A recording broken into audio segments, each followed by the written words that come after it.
Welcome to the second lecture of module 3. In this lecture, we shall discuss about the process stereolithography apparatus. So, this slide shows the content of today's lecture. We shall discuss about the stereolithography apparatus, which in short called as SLA. This was the first additive manufacturing process like I have already mentioned. So, our today's focus will be to discuss its different subsystems. And as there are around 4 to 5 subsystems of this machine which I have identified to discuss in detail, in this lecture we shall discuss the two subsystems. Those are the laser beam and laser curing mechanism. The laser curing mechanism will be further divided into three. First is single bead, multi-bead and multi-layer. So basically here we will learn how these photopolymers are getting cured when UV light falls into it. If you recall this slide, we have already discussed the classification of photopolymerization based liquid additive manufacturing processes, and based on the different subcomponents or the subsystems available, we classified the process like the different scanning systems, different type of shape of UV light, different types of shape of the liquid photopolymer which we are using, and then different build directions and different recoating systems. Based on that, the 3D systems SLA and 3D systems SLA based on Zephyr, those are going to be our today's target, utilizes the galvanometer, laser beam, liquid wet, build the part in plus Z direction. The only difference is one uses the method deep dipping, another uses the method top feeding for recoating the new layer onto the liquid wet. So let me eliminate all the other processes from this slide, and now you can see very clearly the different levels of subcomponents available in this system stereolithography apparatus. This particular video will give us some idea of how this process works.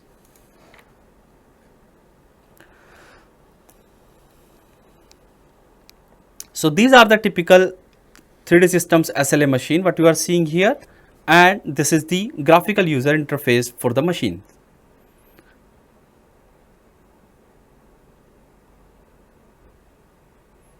Here one can put appropriate process parameters and then the machine can operate appropriately.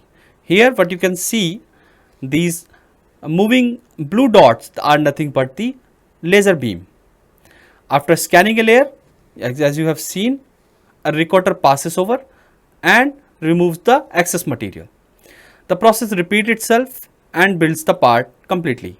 Then later on, the part comes out like you are seeing here now.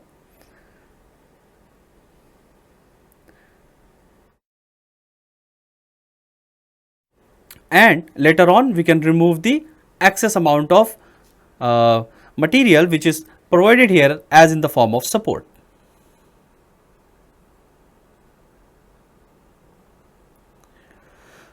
So all these low density structure what you are seeing here are nothing but the support structures.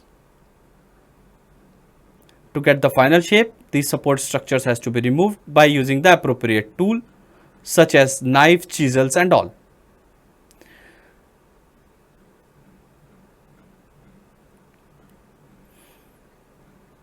Removing support material is a very difficult task, particularly in SLA.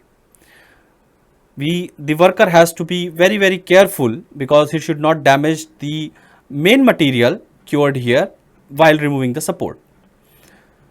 Also, there is a big disadvantage here. As you can see, these support materials are already cured and cannot be reused. Hence, a lot of waste is generated for large overhanging structures. However, the final product always looks good by this process, as you can see here now.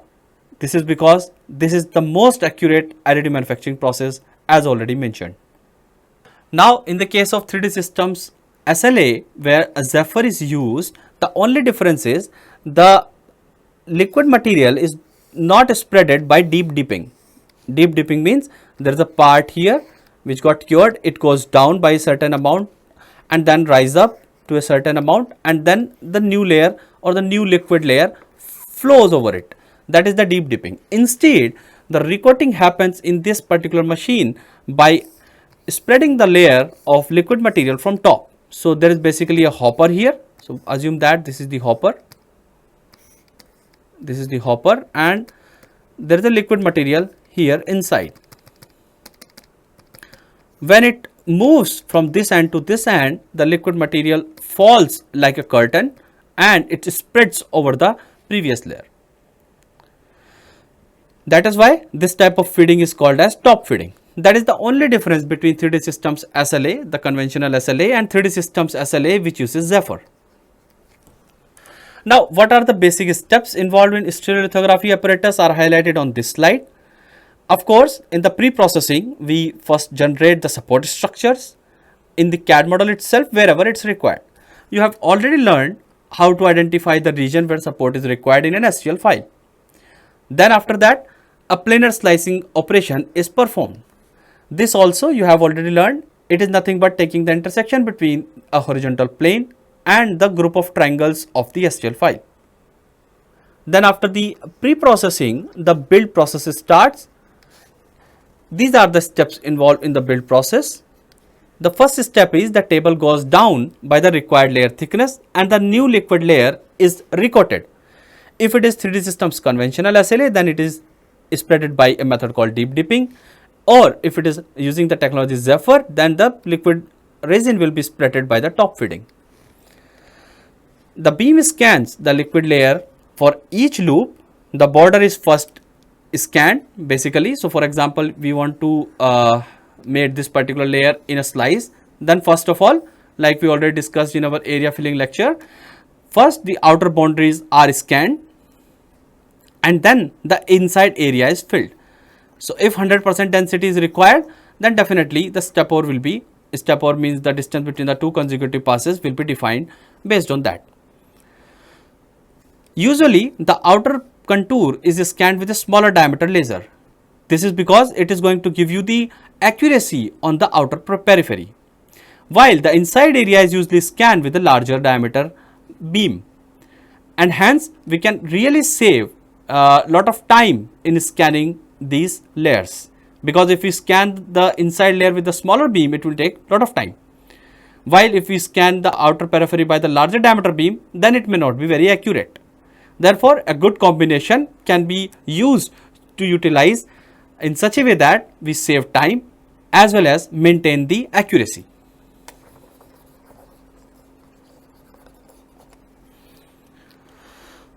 After all the layers are made, the table of course rises completely like you have seen and reveals the part.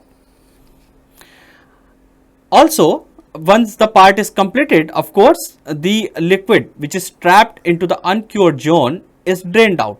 So, for example, we are going to make this part, it will build like this, there will be liquid material trapped here. This can be drained out by just tilting the component upside down. Of course, there will be some zones, for example, some overhanging regions, that the support has to be removed appropriately like you have seen in the video. This is the build process. Of course, after completion of the part fabrication, the post processing starts. In this, the entire part is kept in a post cure apparatus, where it is kept under UV light radiation to complete the photopolymerization. Usually, what we create on the bed itself is not completely cured, because we do not want to give much energy to the support also. As laser beam is required to scan these areas, it is an expensive process. While after completion of the part, if you keep the entire part into an apparatus which is subjected to the UV light radiation, then it can complete the photopolymerization and make the part quite hard. Then of course, if required, the part can be painted and finished further. So this is the general process for building the part by stereolithography apparatus. There are several advantages and disadvantages associated with the process, of course.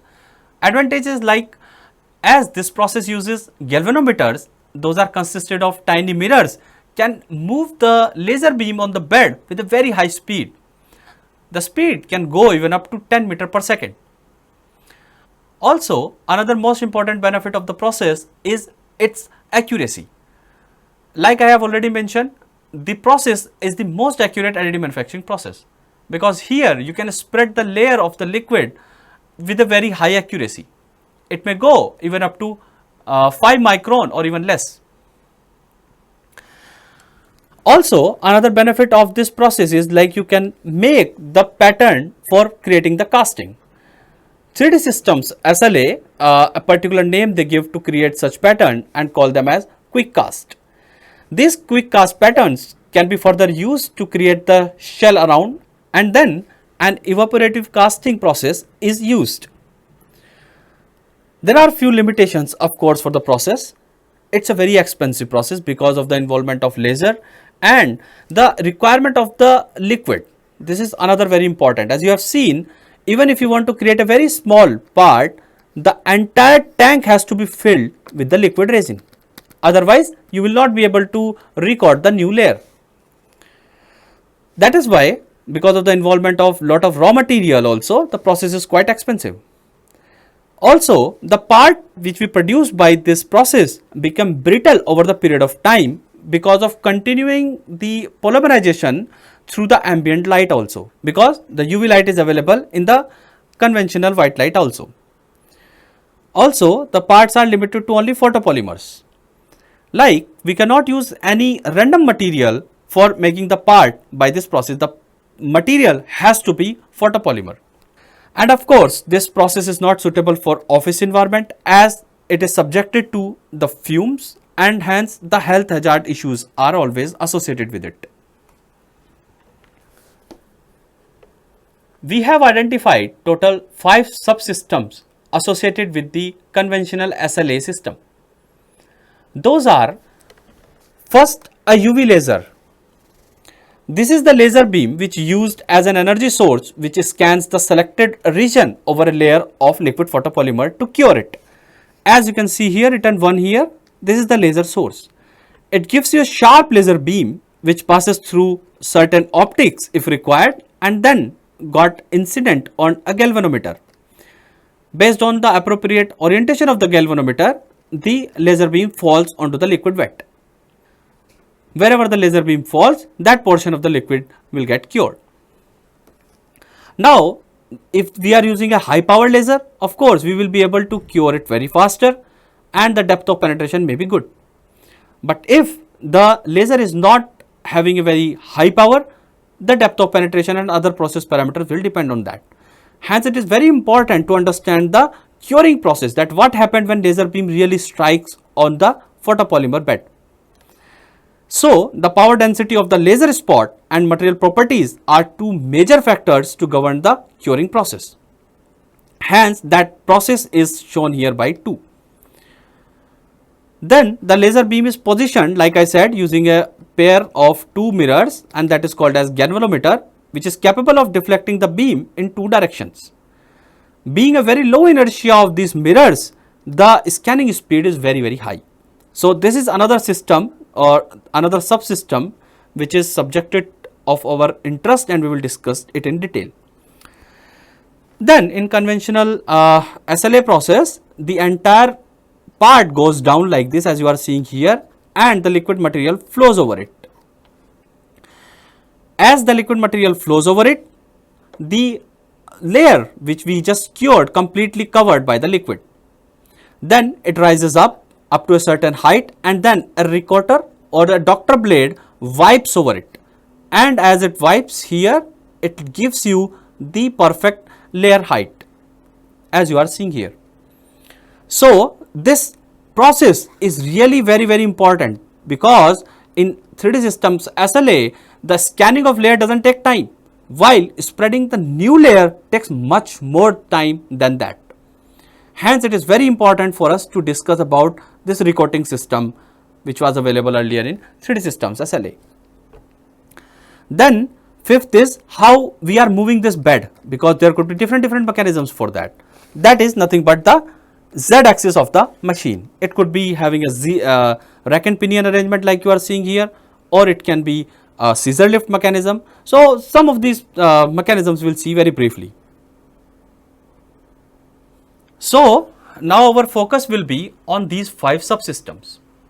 The first subsystem, like I have already mentioned, is the UV laser beam.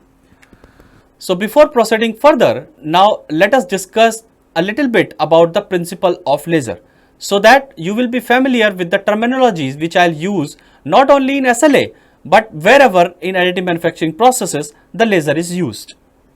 Therefore, discussing the laser, the fundamentals of laser is very important at this point of time. So what is a laser beam? Laser stands for light amplification by stimulated emission of radiation. We all know that. So basically light is any electromagnetic radiation which act as a wave and particle. A particle with light energy is also called as photon. All types of electromagnetic radiation travels at the same speed in vacuum but vary in frequency and wavelength. Hence different interaction with the different material. That is why we sometimes say that CO2 laser is good for ceramic and the solid state lasers are good for metals. This is because of having the different wavelength for these particular lasers, because different wavelengths give different interaction with different material. So this is how a typical electromagnetic radiation looks like. And the distance between the two peaks on the wave is of course called as wavelength. Depending on the wavelength, the electromagnetic radiation will interact with the material. This particular axis is showing the electric field of oscillation, this blue color one, and this pink color one is showing the magnetic field oscillation, and they both are perpendicular to each other. Laser used to have two very important properties. One is monochromatic.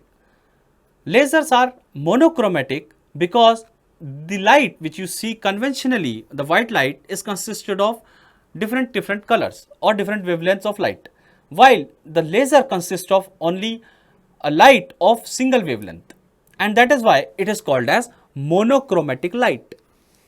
There is a wide range of wavelengths available because it completely depends on the wavelength.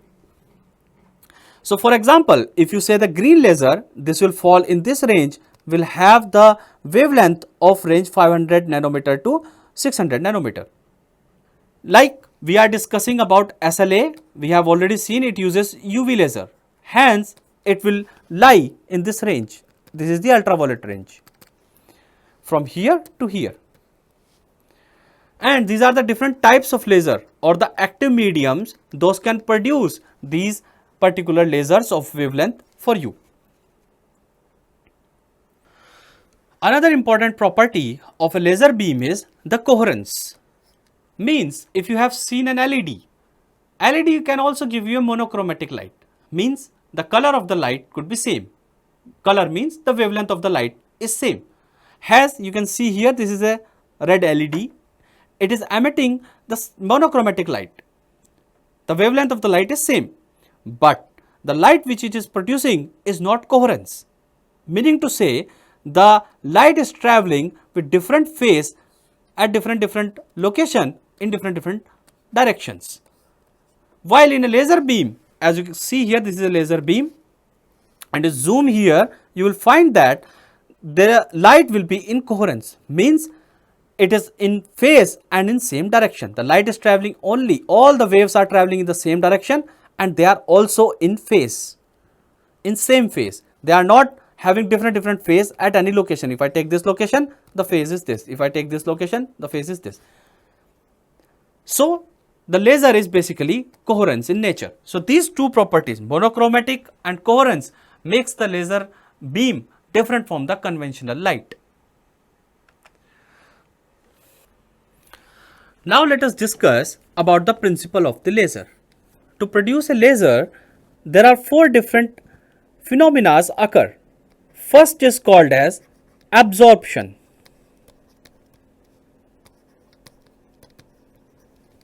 Second is called as spontaneous emission. Third is called as pumping and population inversion. And the fourth one is stimulated emission of electromagnetic radiation. So, let us discuss about these four phenomena. Assume that in an atom, the electrons are having two states. This is state 1, that is also called as the ground state, that is basically the lower energy state of the electron, and there is another state which is called as the excited state. Now, if there is a electron over here which is lying on the ground state of the energy, and a photon of light falls onto it, and it is having an energy h nu. If this energy h nu is equals to Ex minus Ez, which is equals to the difference between these two energy levels, then this electron will get excited and will reach to another state, that is the excited state. Hence, the electron will be now here. Usually, these electrons does not stay for a longer period of time here, and then immediately comes down. Usually, they stay here up to for 10 to the power minus 8 second after absorbing the energy. So, absorbing the energy and reaching to another level of the energy state is called as absorption. What happened after that? As the electron remains here for only very small amount of time, immediately its energy level falls down and the electron comes in the ground state again. While it comes down, it emits a photon back, which is of the same energy, h nu. This particular phenomena of emitting the photon is called as spontaneous emission.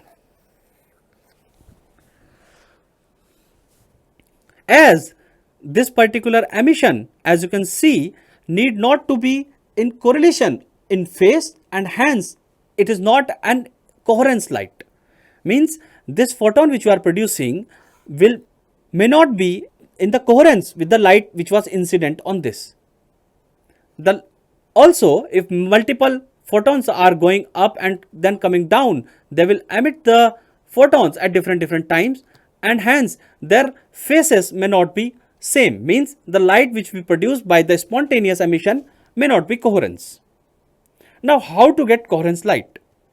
For that, we need to discuss the two phenomena, that is pumping and population inversion and stimulated emission of electromagnetic radiation.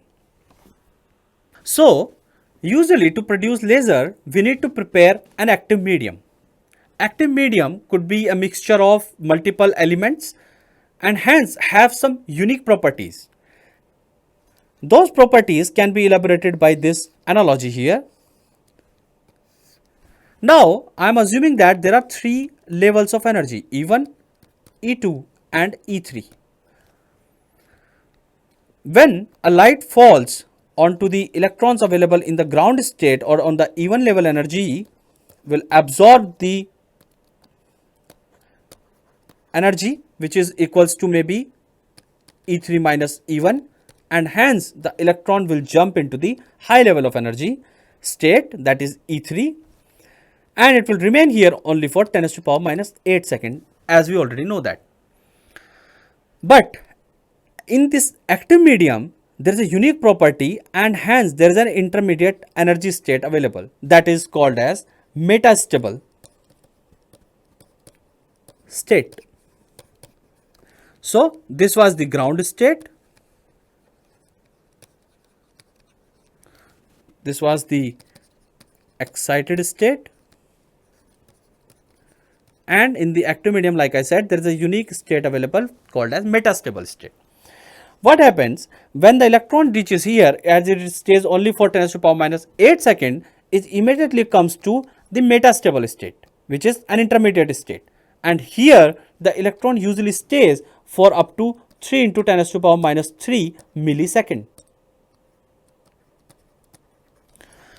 which is of course greater than this amount of time which is available for excited state. As the electron state stays in the metastable state for a longer period of time, it is possible that we can produce more electrons here in this particular state.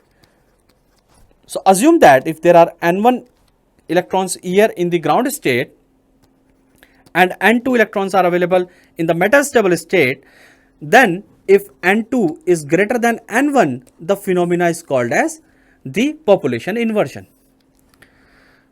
Usually we always have n1 greater than n2. That is the conventional, because more electrons will be in the ground state. To achieve this state of population inversion, you have to give sufficient amount of energy to the ground state electrons, and that process is called as pumping.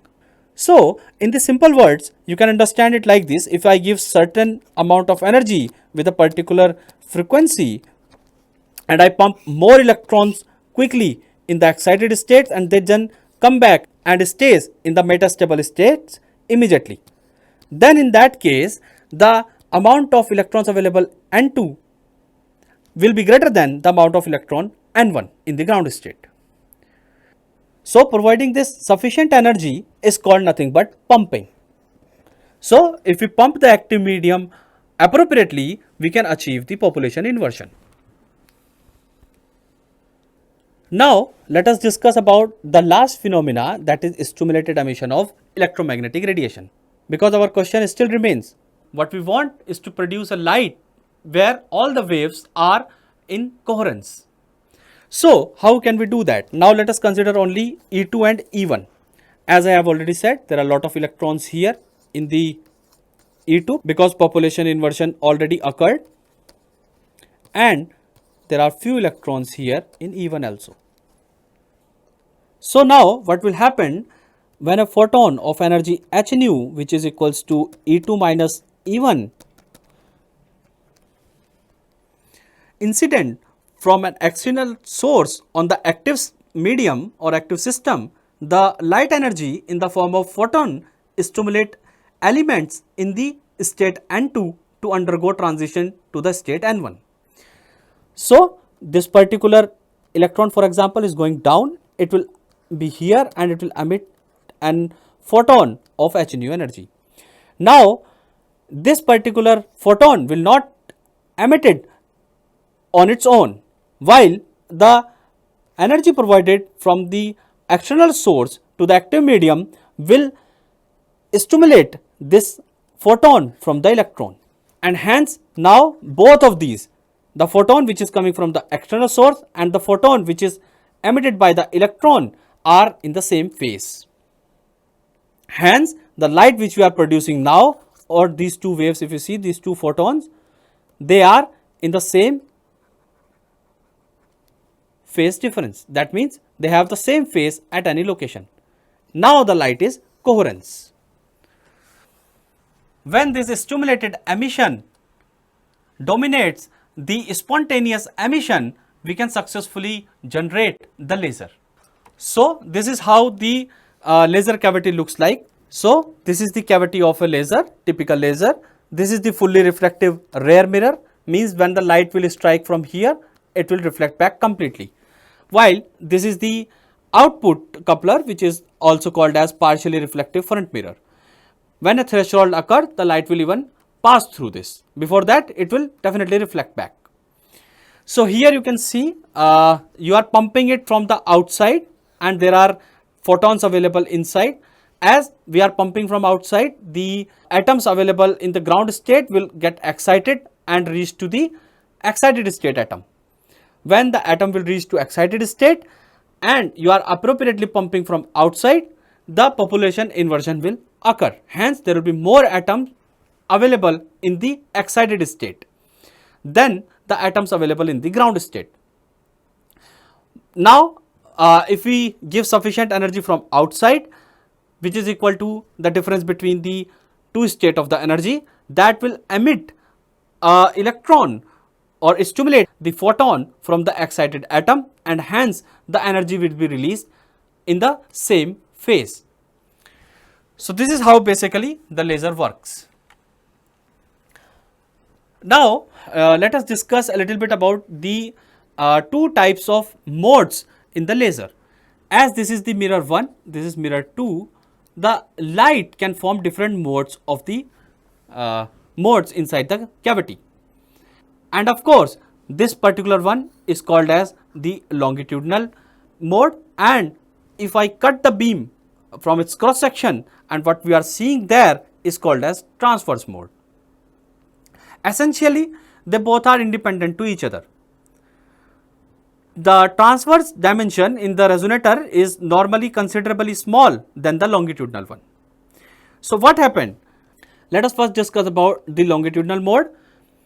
So if, for example, this is the wavelength of the light we are producing, and that is represented by lambda, and the mode is n, means there are n ups and downs in the cavity.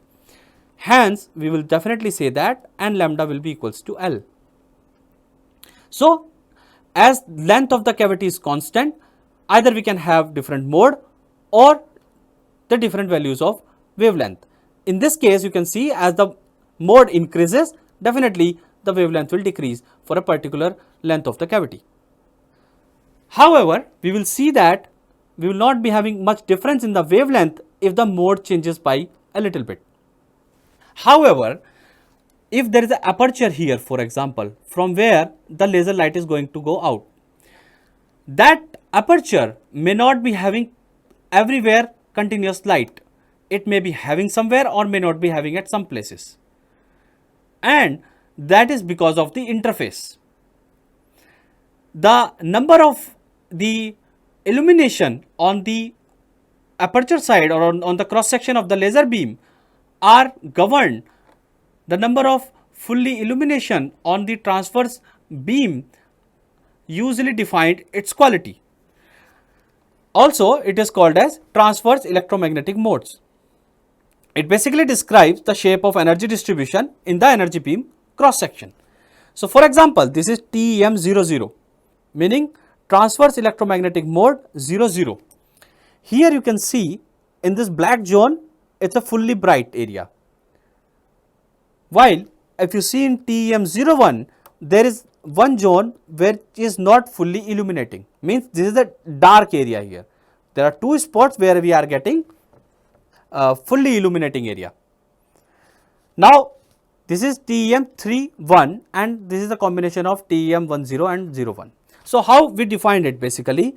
So this 1 is given corresponding to the number of not fully bright or not fully illuminating spots in the x-axis. So if this is the x-axis and this is the y-axis, as you can see here in the x-axis, I have one spot here, this region, one spot only, that is not fully illuminating.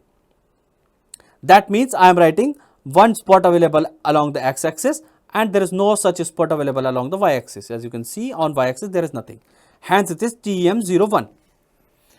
Here it is TEM31, meaning to say there will be 3 not fully illuminating spots available in the x-axis. So this is the x-axis, let us count, this is 1, this is 2 and this is 3.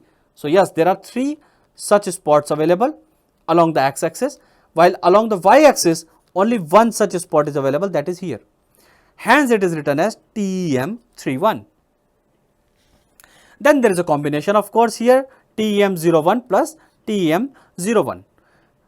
So meaning to say it is a combination of this particular one, which is TEM10, and if I draw the TEM01, that will look something like this. Something like this.